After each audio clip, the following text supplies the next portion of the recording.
Mesdames et messieurs, bonsoir et bienvenue à notre émission hebdomadaire d'Édition Capitale.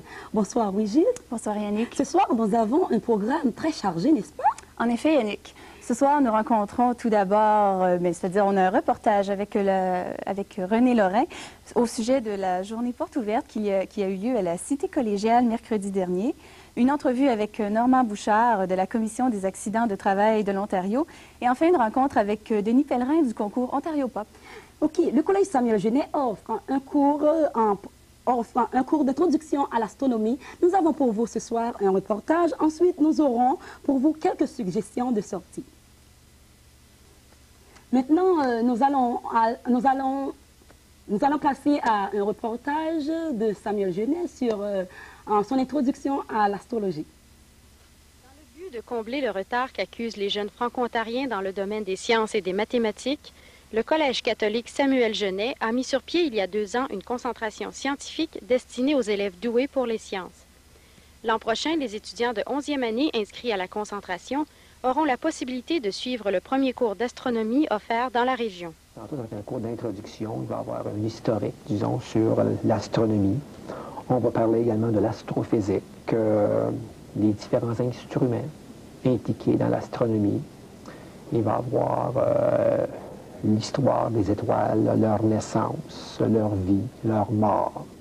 On va parler également des trous noirs, des black holes, ce qu'on appelle en anglais. Il va y avoir également la Voie lactée, les galaxies. Et à l'intérieur de ce cours-là, on a introduit la dimension de la photographie. Le cours a été mis sur pied afin de répondre à la demande de plusieurs étudiants désireux d'approfondir leurs connaissances dans ce domaine en particulier. Je n'ai pas décidé dans quel domaine je vais me lancer encore, mais je suis certain que l'astronomie va ajouter à mon bagage de connaissances. Des sommes totalisant entre 7 et 8 000 $ seront investies dans l'achat d'équipements afin de mener ce projet à terme. Ici René Lorrain, à Ottawa. La semaine dernière, je vous parlais de la journée porte ouverte qui avait lieu mercredi dernier, donc le 7 mars, à donc, la Cité collégiale qui va ouvrir ses portes en septembre. René Lorrain était à cette journée porte ouverte. Plus de 3 000 personnes ont franchi les portes de la Cité collégiale mercredi dernier dans le cadre de la journée porte ouverte. La présidente de la Cité, André Lortie, s'est déclarée très satisfaite de la participation du public en général. D'autant plus que plusieurs élèves en ont profité pour s'inscrire sur place au programme de leur choix. Il y a eu environ une 60aine d'inscriptions sur place, de gens qui ont discuté avec nos gens de programme, qui ont obtenu l'information dont ils avaient besoin et qui ont décidé de s'inscrire. Les visiteurs ont eu l'occasion d'obtenir toute l'information nécessaire afin de mieux orienter leur choix vers l'un des 70 programmes d'études offerts à la Cité collégiale l'an prochain. Plusieurs élèves ont manifesté leur intention de s'inscrire à la Cité pour la session d'automne. Par contre, certains ont fait part de leur inquiétude quant au transfert des programmes du collège Algonquin à la Cité. S'habituer avec le changement des autobus, changement de collège, changement à peu près de tout. Donc on transfère vraiment juste pour une année, mais dans le fond, on comprend c'est quoi le principe, on connaît c'est quoi le franco-ontarien, c'est important ici le français. Donc. Pour d'autres, c'est le transport qui est source d'inquiétude. Pour venir, c'est très dur, pas personne qui le connaît, fait que ça serait à faire remarquer. Diverses activités ont animé la journée. Notamment, 7 bourses d'études offertes par plusieurs organismes et entreprises de la région ont été tirées au hasard. Les visiteurs ont également pu assister à une présentation sur le projet de construction à l'intérieur des murs de la Cité. Les travaux devraient être terminés pour le 1er juillet afin que l'on puisse installer les équipements nécessaires pour les salles de classe, les laboratoires et les bureaux. L'administration de la Cité espère ainsi être fin prête à accueillir les étudiants en septembre prochain. Ici René Lorrain, à la Cité collégiale. J'ai rencontré pour vous la semaine dernière Normand Bouchard de la Commission des accidents de travail de l'Ontario au sujet de divers amendements qui ont été apportés donc à cette loi. Je vous présente ce topo maintenant.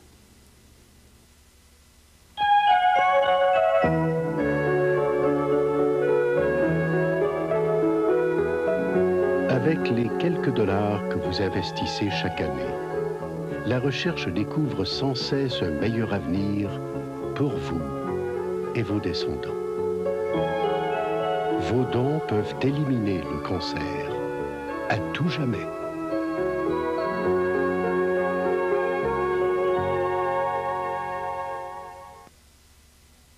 On sait qu'un certain certain nombre d'amendements ont été apportés en ce qui concerne la loi sur les accidents de travail en Ontario. On parle de la loi 162. Pour en savoir plus long sur le sujet des conséquences de ces amendements-là pour les travailleurs, nous recevons maintenant M. Normand Bouchard, qui est agent de réadaptation, dis-je bien, pour la Commission des accidents de travail de l'Ontario. Bonsoir, M. Bouchard. Bonsoir. Alors, qu'est-ce que ça signifie concrètement là, pour les travailleurs, ces amendements? Bon, premièrement, je pense qu'il est important de mentionner que la loi a été amendée depuis le 2 janvier 1990 par le lieutenant-gouverneur en conseil. La loi change deux aspects importants. La loi 162 change deux aspects vraiment importants de la loi des accidents de travail. Sur un premier plan, on a un système le double d'indemnisation qui compense les travailleurs de deux façons.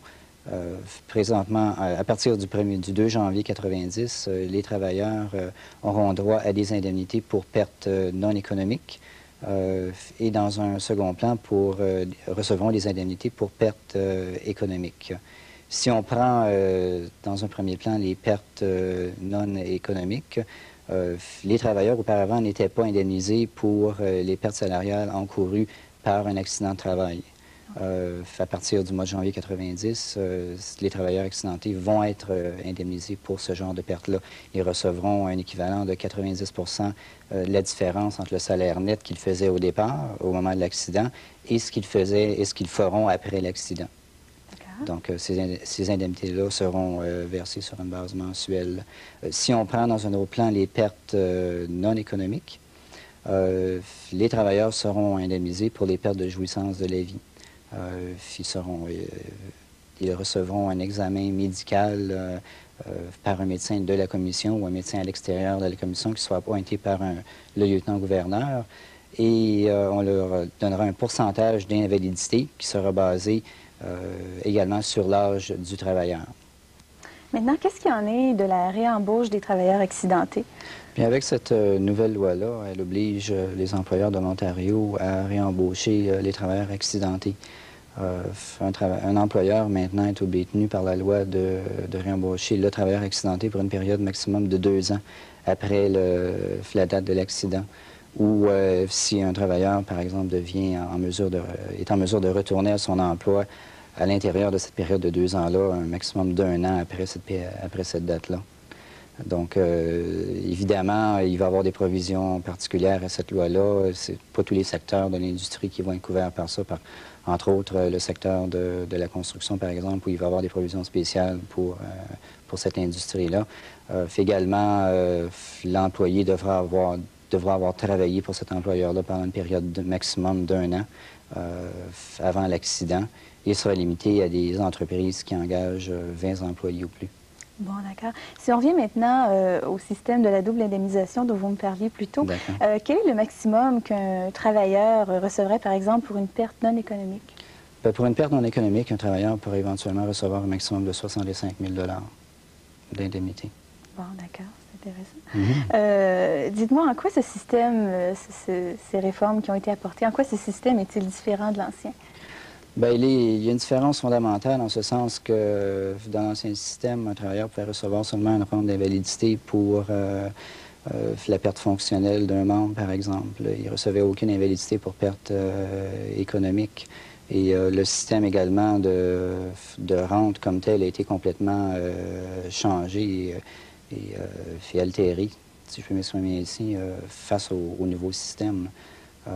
Auparavant, on ne se basait absolument pas sur l'âge pour indemniser un individu. On se fiait uniquement sur le pourcentage d'invalidité qui pouvait facilement être très peu équitable dans certains cas. Bon, bien mon Dieu, je pense que ça nous donne de précieux renseignements sur ces réformes. Je vous remercie infiniment de votre présence. Ça a été bien apprécié. Ça me fait plaisir. Bonne soirée. Bonne soirée.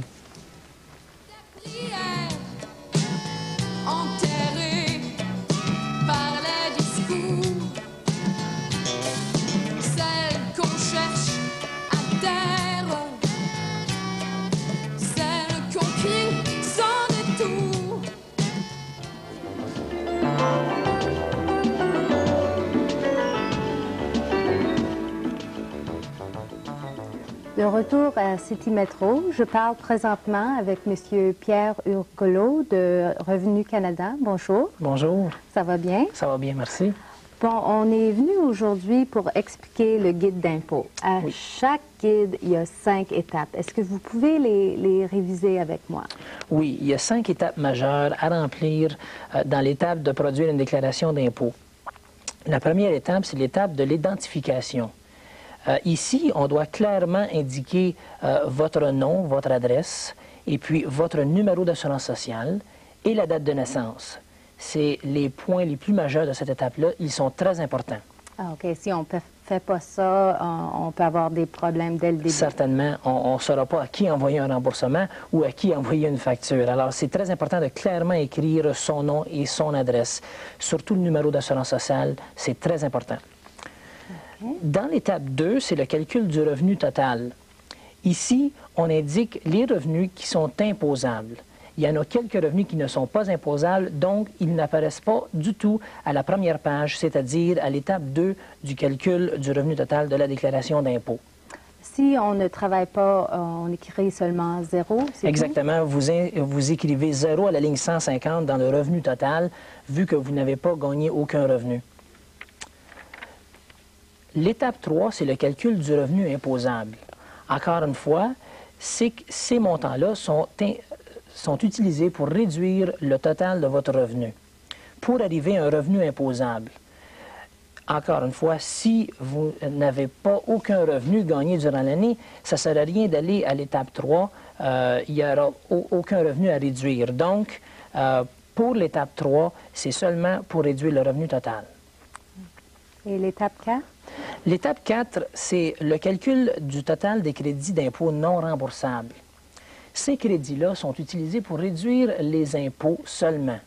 Si l'impôt est déjà réduit à 0, les excédents de ces crédits-là ne sont pas remboursables. Alors, il n'y a pas de crédit supplémentaire. Exactement. Plus tard, on va discuter des crédits qui sont remboursables, mais ceux-là, ils ne sont pas remboursables, donc sont utilisés seulement à réduire les impôts payables. Alors, c'est très important, si on a des impôts à payer, d'aller à travers l'étape 4, vu que c'est une étape qui va réduire vos impôts.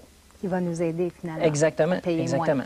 Moins. Okay. Et l'étape 5? Finalement, l'étape 5, c'est le sommaire de l'impôt et des crédits. Ici, on détermine si la personne doit payer des impôts ou si la personne va recevoir un remboursement. Les crédits qu'on doit remplir ou qu'on doit vérifier à l'étape 5, ce sont les crédits qui sont remboursables. Donc, premièrement, sont utilisés à réduire les impôts à 0. Et puis, si les impôts sont déjà rendus à 0, donc l'excédent est remboursable. Alors, le gouvernement va vous payer. Exactement. Alors, ceux qui sont les plus importants, c'est le crédit d'impôt pour enfants, le crédit pour taxes fédérales sur les ventes et le crédit d'impôt de l'Ontario. Alors, justement, le nouveau TPS, ça, il faut remplir l'étape 5 pour avoir cette... Pas nécessairement pour le TPS. Le TPS, c'est un formulaire complètement séparé. C'est un formulaire vert dans chacun des guides généraux. Avec cette formulaire-là, on peut déterminer si la personne va avoir droit à un crédit en décembre 1989, si jamais la loi est passée. OK. Alors, mais ça, c'est quelque chose de nouveau cette année. Et puis, c'est très important que les individus remplissent cette formule-là. Juste en cas, ils peuvent avoir droit à un crédit au mois de décembre. C'est un crédit qui va être envoyé automatiquement aux gens. OK. Alors, il y a aussi des guides supplémentaires. Est-ce que sont importants pour tout le monde? Ou... Pas nécessairement tout le monde, mais oui, on a toutes sortes de guides supplémentaires, des guides sur les frais de garde d'enfants, des guides sur les revenus de location, les revenus d'entreprise. Ces guides-là, c'est pas fait pour tout le monde. Il n'y a pas tout le monde qui a des revenus de location. Alors, sont disponibles au bureau. Si on nous appelle ou si on visite le bureau district au 360 rue Lesger, on peut fournir toutes sortes de publications au public. Et aussi, il y a un numéro qu'on peut appeler. Il y a des heures supplémentaires aussi? Oui, durant le mois de mars, les lignes téléphoniques sont ouvertes jusqu'à 7 heures. Durant le mois d'avril, ces mêmes lignes-là vont être ouvertes jusqu'à 9 heures le soir. Alors, si jamais on a des problèmes, on peut appeler le numéro au bureau district et puis on va sûrement avoir quelqu'un là pour vous aider.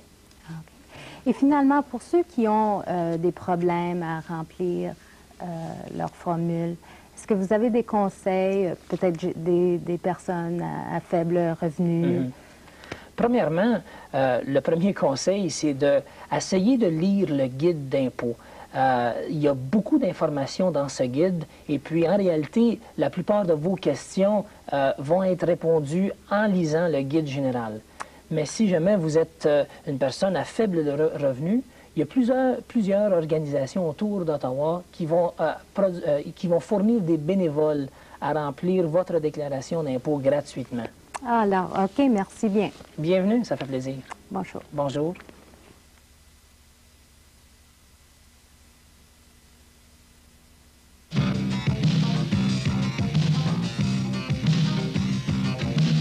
Skier en sécurité, c'est pas compliqué. Ce qu'il faut savoir avant tout, c'est maîtriser sa vitesse et sa direction. Skier sous contrôle. Il est important de bien réagir face aux autres skieurs, surtout lorsque les pistes sont achalandées. Il suffit de savoir contrôler sa vitesse et de faire attention aux obstacles. Allez, on arrête un peu pour prendre son souffle. Bon arrêt. Jean-Pierre, laisse ça aux compétiteurs. Parmi les autres skieurs, c'est beaucoup trop dangereux. Savoir contrôler sa vitesse et sa direction, c'est ça skier en toute sécurité. Pas besoin d'être un champion pour comprendre ça. Un message de la Régie de la sécurité dans les sports du Québec. Bien des fois, vous éprouvez le désir de laisser la maison, de sortir, mais vous ne savez pas où aller. Nous avons pour vous quelques suggestions. Axe Néo 7 présente à Galerie S du 4 mars au 7 avril 1990 des peintures de l'artiste Suzanne Gauthier. Cette exposition s'intitule « Figures nomades ». Les œuvres présentées combinent photographie, dessin et encaustique sur panneaux de bois, un travail expressif utilisant la fragmentation de l'image où la photographie joue un rôle de référent à l'intérieur de l'image même. Nous avons également un cabaret d'artistes francophones. Poètes, chansonniers, musiciens sera lancé demain à partir de 20h au restaurant Le Petit Gourmet, situé au 431 boulevard Saint-Laurent, au nord du chemin de Montréal. Organisé par l'Association des auteurs de l'Ontario, ce cabaret a pour objet de présenter au public un spectacle artistique et littéraire de qualité, offert et réalisé par des artistes et des poètes de la région d'Ottawa-Hall. Nous voulons divertir tout en faisant partager ce goût et cette passion du bon et aussi mettre à l'avant-scène plusieurs des nombreux talents locaux et régionaux, a déclaré Jacques Flamand, président de l'association. À la fin du spectacle, d'une durée d'environ 2 heures, des artistes ou poètes du public pourront, si ou elles le désirent, se faire entendre sur scène pendant quelques minutes. Le restaurant du Petit Gourmet sera ouvert à partir de 18h et l'on pourra y commander souper et consommation. Le cabaret des artistes sera animé le 11 mars par des artistes suivants: Louise Paradis, poète, compositeur, interprète; Pascal Théberge, guitariste; Michel Blanc, guitariste et chanteur; Robert Grégoire, poète, compositeur, interprète; Ghislaine Gorbel, poète; Jacques Flamand, poète. L'entrée est libre. À l'affiche du CNA, les vendredis et samedis 16 et 17 mars à 20h30, sera l'un des plus prolifiques auteurs-interprètes du Canada. Il s'agit bien sûr de Gordon Lightfoot. Cet artiste a produit 20 albums à succès. Son actuel album contient ses plus grands succès. Le combo jazz du département de musique de l'Université d'Ottawa, sous la direction de David Hildinger, donnera son dernier concert de l'année dans l'Agora du centre universitaire le mercredi 14 mars à 11h45. L'entrée est libre. Pour plus de renseignements, s'il vous plaît, prière de s'adresser au département de musique de l'Université d'Ottawa au 564-2481. Nous vous retournons après ce message publicitaire. Le Canada, terre d'abondance. Depuis des générations, nos sols nous comblent de richesses. Et si tout cela disparaissait demain?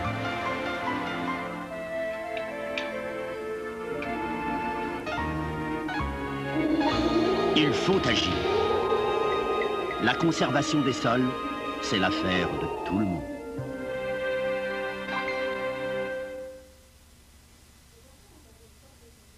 Qui à chaque année permet à de nombreux jeunes talents d'apprendre leur envol, n'est-ce pas, dans le domaine du showbiz. Le concours, donc, Ontario Pop en est à sa 5e édition cette année. Et pour nous donner plus de détails à ce sujet, j'ai à mes côtés Denis Pellerin, qui est un des organisateurs du concours. Bonsoir, Denis. Salut, Brigitte.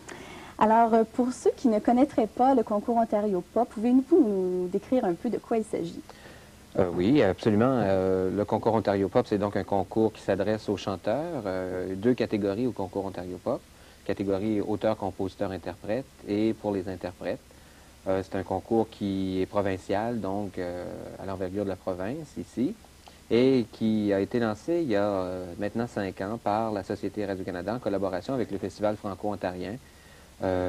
Et depuis ce temps-là, ben, mon Dieu, des partenaires se sont joints aussi à l'aventure d'Ontario Pop. Il s'agit du Centre national des arts et de la Fédération des caisses populaires. C'est donc une idée originale de Radio-Canada, vous savez dire? C'est-à-dire que, bon, il est difficile de dire à qui a eu l'idée précise du concours. C'est né d'une volonté, en tout cas au Festival franco-ontarien et à la Société Radio-Canada, de mettre en scène des artistes de l'Ontario français. Et bien sûr, durant le Festival franco-ontarien, à chaque année, et la Société, le festival, produisait Paul Demers, Robert Paquette, Donald Poliquin, des artistes connus de l'Ontario. Et on s'est dit qu'il serait bien d'offrir aussi à la jeunesse franco-ontarienne un moyen de se manifester, une espèce de tremplin, et de les encourager à écrire et à chanter en français, tout en continuant d'aider des gens comme Paul Demers et ceux qui tentent de percer dans ce métier-là. Alors, c'est né vraiment d'un besoin, d'une volonté d'encourager les gens à écrire et à chanter en français. Si on se reporte à il y a 5 ans, on trouvait que la chose est extrêmement importante en Ontario pour la culture franco-ontarienne. Et je pense que c'est aussi vrai aujourd'hui que ça l'était à ce moment-là. En effet, je pense que vous avez raison à ce sujet. Comment les étapes du concours se déroulent-elles pour les candidats? Comment ça se passe? Il y a essentiellement 3 étapes importantes. La première, c'est l'inscription. Le concours a été lancé en février de cette année et les gens ont jusqu'au 8 avril de cette année pour s'inscrire. Alors, on s'inscrit au concours. Ensuite de ça, il y aura la deuxième étape du concours, c'est les auditions, qui se tiendront dans 4 villes de l'Ontario, soit à Ottawa, Toronto, Sudbury et Windsor, de façon à permettre à tous ceux qui sont inscrits de se présenter en audition à ces endroits-là sans qu'il y ait trop de déplacements.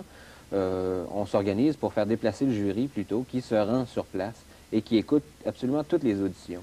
Depuis le lancement du concours, il y a 5 ans, à chaque année, il y a eu une 50aine d'inscriptions. C'est donc dire la vitalité qui existe aussi en Ontario français. Et on s'attend cette année à dépasser ce nombre-là, ou sinon, à tout le moins, d'en avoir autant. Ça semble vraiment donc répondre à un besoin. Absolument. Je pense que c'est un événement de plus en plus attendu à chaque année. Bien avant le lancement du concours cette année, on recevait des appels de gens qui voulaient savoir comment s'inscrire au concours. Alors, je pense que oui, ça a non seulement répondu à un besoin, mais ça a maintenant aussi créé des attentes importantes au sein de la communauté artistique ontarienne. Ben oui, j'imagine. Parlez-moi maintenant des nouveautés du concours. Vous devez avoir apporté certaines modifications, améliorations au concours? C'est sûr, Brigitte. Écoutez, après 5 années, on ne refait plus les mêmes erreurs, on fignole la formule, et je pense que cette année, on aura droit à une formule d'Ontario Pop améliorée à plusieurs niveaux. Ça se traduira, je pense, de façon plus évidente lors de la finale, qui sera présentée pour la première fois cette année à l'Opéra du Centre national des arts, donc dans la grande salle, avec un artiste de renommée dont je dois taire le nom en ce moment parce que les négociations ne sont pas tout à fait terminées. Alors, c'est donc une innovation cette année de passer à l'Opéra du Centre national des arts. Il y a aussi le stage de formation, je pense, où on va innover grandement. Normalement, ce stage de formation était offert aux 8 finalistes du concours, 4 auteurs-compositeurs et 4 interprètes exclusivement. Et cette année, les ateliers du stage de formation seront ouverts aux artistes de l'Outaouais, ontariens ou québécois, qui voudront se joindre aux finalistes pour profiter des conseils de professionnels qui passeront au stage de formation. Et en terminant, peut-être l'élément aussi nouveau de cette année, c'est la suite au concours. qu'on voudrait développer de façon à ce que les artistes, soit lauréats ou finalistes, puissent continuer leur carrière et se développer un peu plus après le concours. Quel genre d'ateliers sont offerts au niveau du stage, là? Pardonnez-moi, j'ai un problème de voix. Je vous en prie. En fait, l'atelier, les ateliers, le stage de formation pour les finalistes varie aussi d'année en année. La formule s'améliore. En fait, la moitié du stage est offerte aux 8 finalistes seulement et surtout constituée de direction artistique, de travail de scène avec professionnels qui essaient de montrer aux finalistes des trucs de scène, comment se déplacer, bon, des choses de ce style-là. Et une deuxième partie du stage est vraiment passée en atelier avec des gens du show business. On parle à ce moment-là d'artistes écrivains. On a eu le passage de Robert Léger, de René Claude, qui parlait d'écriture de chansons. Il peut y avoir aussi, et je pense que cette année, Jean Robitaille, le producteur, viendra aussi donner un stage sur la production. Également des avocats, des gérants d'artistes, de façon à vraiment initier ces finalistes-là au monde du show business en leur disant, écoutez, c'est difficile, mais c'est en même temps très stimulant. Alors, je suis obligée de vous couper, malheureusement, on n'a plus de temps. Je vous remercie infiniment du passage à l'émission. Rapidement, numéro de téléphone qu'on peut composer. 598-3579 et les dépliants dans toutes les caisses populaires de l'Ontario. Merci infiniment, Denis. Je vous en prie. À la prochaine.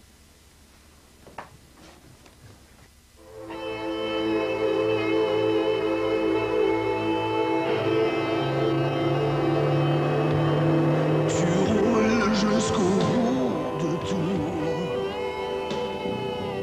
jusqu'au bout, y a rien qui te fait peur, mais t'auras pas toujours de deuxième chance.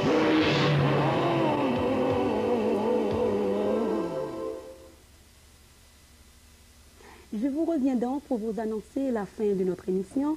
Avant de partir, tout d'abord, j'aimerais vous signaler que la Bibliothèque d'Ottawa offre des programmes durant le congé d'hiver pour les enfants. Ensuite, il y aura Sex Life ce soir à 9h30 au cinéma Bytown. Donc, vous avez amplement de temps pour vous y rendre là-bas. Donc, c'est tout ce que nous avons pour ce soir. Nous vous disons donc bonsoir et à samedi prochain. Bonsoir. Bonsoir. Bonsoir, Yannick.